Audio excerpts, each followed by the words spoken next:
Hi everyone. Today we are going to do a Christmas themed decoration watercolor painting. I have my coffee ready on my cute Christmas cup to get into the mood. Now let me show you quickly what equipments I use for this painting. I have my all-time favorite watercolor pen set from Winsor and Newton. I also made the color sample on a piece of paper right beside it. I like to use glass jar for my water as well as to put my paintbrushes, ceramic palette, some paper towels, and the Christmas sketch that are ready to use. And because this painting is quite small and quite detailed, I only use two of these small brushes, number 1 and number 3. If you want more information about this, all the equipments will be on the description below. Now the first thing we need to do if you use this kind of watercolor pen set is to activate the colors. It means you put some water on top of the paint to make the paint blend with water and get it a little bit wet so we can just pick the color and use it easier.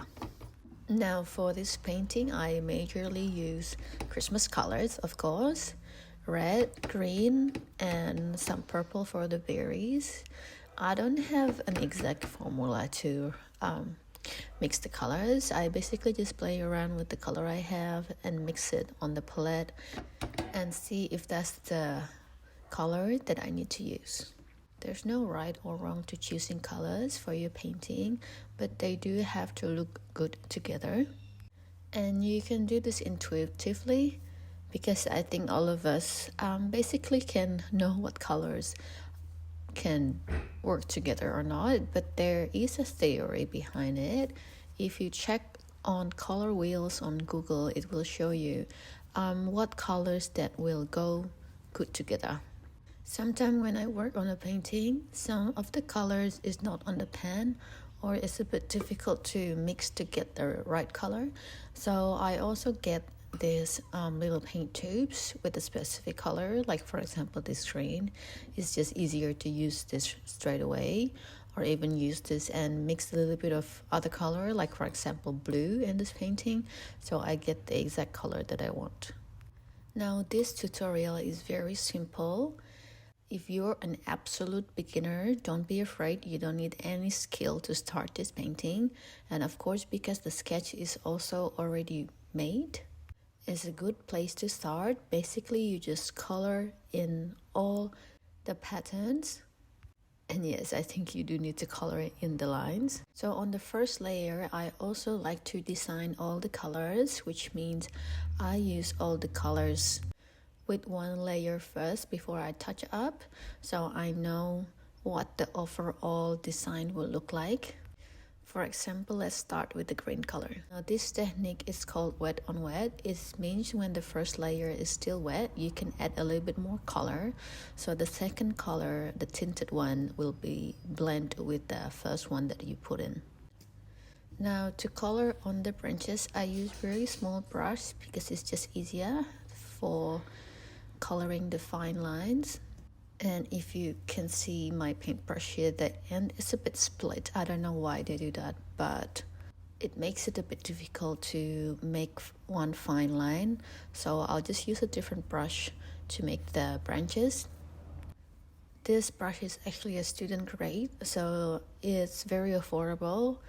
And if you just use small paintbrushes, it actually doesn't really matter what grade you use. It works pretty well still. Working through the green, I realized that I do need a little bit of brown for the other branches, for the pine branches. So I just use the brown that's on the pan and just put it straight on. To make the leaf on the pine tree, I use two different greens just to make different level of green. And you basically just use this stroke that looks like a shape of a thin grass, and you just do it over and over really quickly, like what I'm doing now, following the direction of the leaf on the sketch. For this one, you can even use the split brushes that I've had before because it actually makes it look a bit better. I apologize if the camera move a little bit, it jiggles a little bit. It's not actually the camera, it's the table. It's not stable enough, so I'm looking to buy a new table that is better for filming. Hopefully it doesn't annoy you too much. The next step is I color all the berries. So some of the berries will be red and some of the berries will be purple. I just use the circular motion and then leave just a little bit of white part right in the one side of the berry. So on watercolor, traditionally we don't use white paint to make highlight. We just leave that part paper white, and that will be the lightest color on the painting. So on this stage you can sort of already see how the painting will look like. And then I decided to color the leaf, some of the leaf red, just to make the painting more vibrant and cheerful. You can see now how easy it is to color this. Is really, you don't need any special skills or talent. You just have to love to do it. And obviously follow my step-by-step instructions. This is also a good place to start if you want to introduce watercolor to young children and kids, as it is just basically coloring in with a different medium, with watercolor instead of with markers or pencil colors. Now I'm a little bit impulsive in working in my art. So for example, on this one I decided to start from the other end. I started from the branches first, and then I'm gonna continue on the berries. There's no reason really, is because working on art is freedom, so you basically can do whatever you want once you know what you're doing, or to try on different things and see what works for you. I color the branches with the same brown that I've had before, and I color in the berries with purple. This purple is mixed with dark blue color, so this is the color that shows up. Remember, in watercolor, the color will seem darker when you just put in and the painting is still wet, and then it will definitely get brighter later once the paint is dry. So keep that in mind, and once everything is already dried up, then you can decide if you want to add more colors. Like what I'm doing now, I see the overall paintings and I think, okay, I'm gonna add a little bit of tinted paint on this part. So basically at the start or the end of the leaf, I added more green, and then I take a clean brush, meaning just the wet brush, so brush with a little bit of water to sort of wipe the paint out to make a little bit of gradation, so the color will be soft and not too contrast. And you can see now how adding this extra layer would add depth to your painting. For this kind of simple paintings, I think 2 layers will be enough.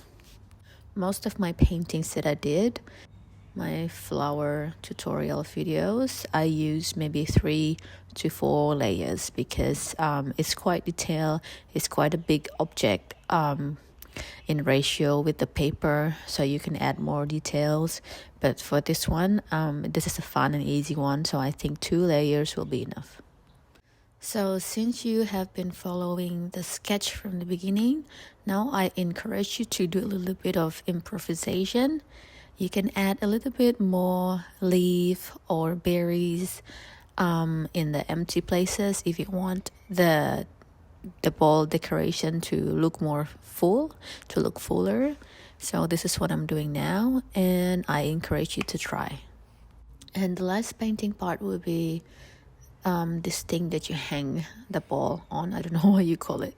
So I'm using a bit of brown and yellow to pursue like some sort of golden color.